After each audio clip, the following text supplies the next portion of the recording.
The member for Macarthur. Mr Speaker, I rise today to speak about National Police Remembrance Day to remember those police officers who have lost their lives serving the community. On September 29 each year, thousands of people across Australia stop to pay tribute to members of the police force who have lost their lives and offer support to their families. I felt compelled to speak here today because I proudly served my community as a police officer for 25 years, reaching the rank of sergeant. I joined the New South Wales Police Force in October 1985, graduating from Class 216. My career in the police force was very rewarding, but as an officer, I had to deal with many challenging and confronting situations. I will never forget my first autopsy, my first deceased person, or the first fatal motor vehicle accident I attended, or having to tell two loving parents their only child had been killed in that accident. During my time in the New South Wales Police Force, I saw firsthand the devastating effects the death of a colleague can have on their family, friends, other police officers and the entire community in which they serve.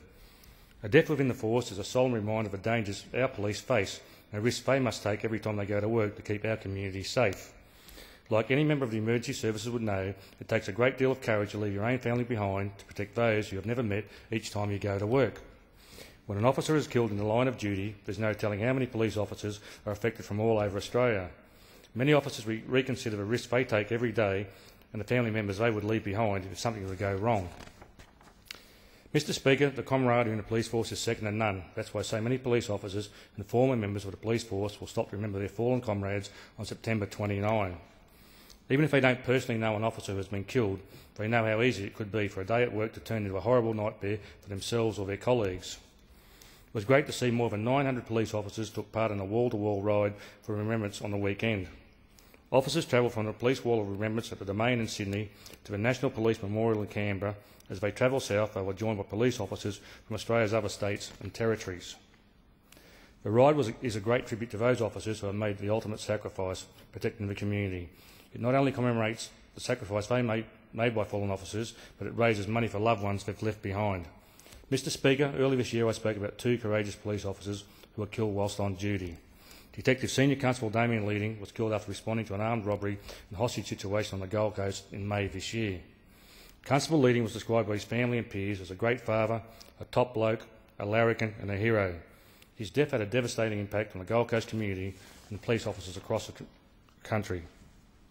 I also spoke about Senior Constable Jim Affleck, a highway patrol officer from my electorate, who was run down during a police pursuit along the F5 in 2001.